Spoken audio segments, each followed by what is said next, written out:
வந்து அவ்வளோ அழகாக வந்து என்ன பண்ணுறாங்க, நம்ம சிவாவுக்கு வந்து சுளுக்கை எடுத்து விட்டுறாங்க. அதனால சிவா ரொம்ப வந்து ஃப்ரீயாக ஃபீல் பண்ணுறாரு. சிந்து உண்மையிலேயே உன் கையில் ஏதோ மேஜிக் இருக்குது. நாங்கள் கூட டாக்டர்ஸ் தான் மெடிசன் கொடுப்போம். அது சரியாகலைன்னா மறுபடியும் வந்து மறுபடியும் மெடிசன் கொடுப்போம். அந்த மாதிரி பண்ணி எப்படியும் 2 டைம்ஸ் 3 டைம்ஸ் வர வேண்டியது இருக்கும்.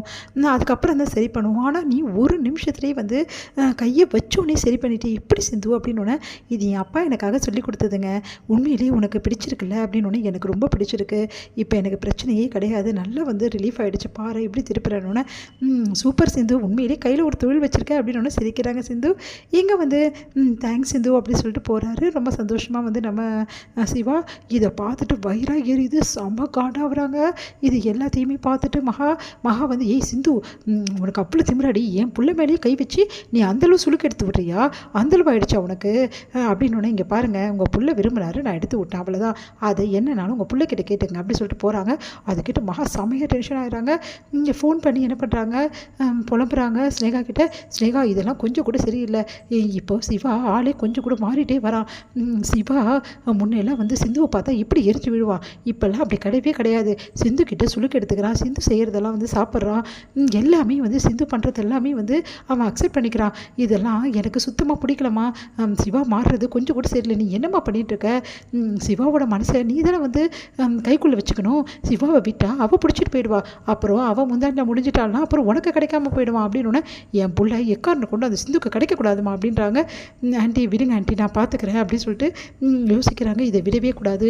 சிந்துக்கும் சிவாவுக்கும் சீக்கிரமாகவே டைவர்ஸ் வந்து வாங்கணும், அதுக்கான ஏற்பாடு பண்ணணும் அப்படின்னு சொல்லிட்டு ஃபோன் பண்ணி கேட்குறாங்க. என்ன சார் எல்லாம் ரெடி ஆகிடுச்சுமா, ஒன்றும் பிரச்சனை இல்லை. இப்போ அவங்க 2 பேருக்கு டைவர்ஸ்க்கான வேலை எல்லாம் முடிஞ்சிச்சு. இப்போ நோட்டீஸ் அனுப்ப வேண்டியதான் பாக்கி அப்படின்னு சொல்கிறாரு. எல்லாம் கேட்டு வந்து நிம்மதி அடைகிறாங்க. ஸ்னேகா, சீக்கிரமாகவே இருக்குது சிந்து, உனக்கும் சிவாக்கும் டைவர்ஸ் அனுப்புகிறேன். அது மட்டும் இல்லை, நீங்கள் 2 பேருக்குமே ஒன்றுமே தெரியாமல் டைவர்ஸ் வாங்குவேன்.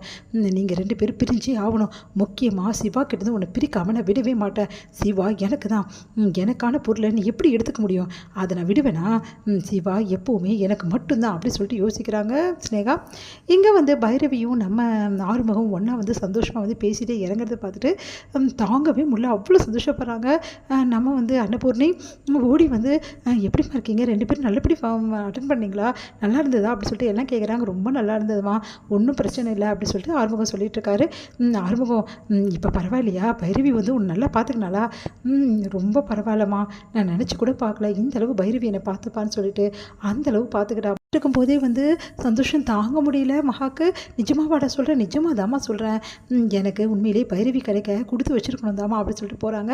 அப்படியே ஓடி போயிட்டு பைரவி கிட்ட, பைரவி என்னமோ நினச்சம்மா, எங்களுக்கிட்டலாம் அன்பு காட்டுற, ஆனால் ஆறுமுகத்துக்கிட்ட நீ எந்த அன்பும் காட்டுறதில்ல, அவனை உனக்கு பிடிக்காமல் போயிடுமோன்னு நினச்சி ரொம்ப பயந்தம்மா. ஆனால் ஆறுமுகத்தோட அந்த கண்ணில் தெரிஞ்ச சந்தோஷம் இருக்கு பாரு, அதை பார்த்தோன்னே முடிவு பண்ணிட்டம்மா, நீ மட்டும்தாம்மா ஆறுமுகத்தை சந்தோஷமாக வச்சுக்க முடியும்னு சொல்லிட்டு. ரொம்ப நல்லதுமா, நன்றிம்மா அப்படி சொல்லிட்டு போகிறாங்க. இப்படி சொல்லிட்டு போகிறாங்களே, நம்ம ஆறுமுகத்தை கூட காலம் ஃபுல்லாக எப்படி இருக்க முடியும்? எப்படியும் நம்ம பிரிஞ்சு தான் போக போகிறோம், அதை எப்படி இவங்க தாங்க போகிறாங்களோ தெரியல அப்படி சொல்லிட்டு பைரவி யோசிக்கிறாங்க. இது வேலையாக இருக்காரு. அப்போ கரெக்டாக அங்கே வராங்க ஸ்னேகா.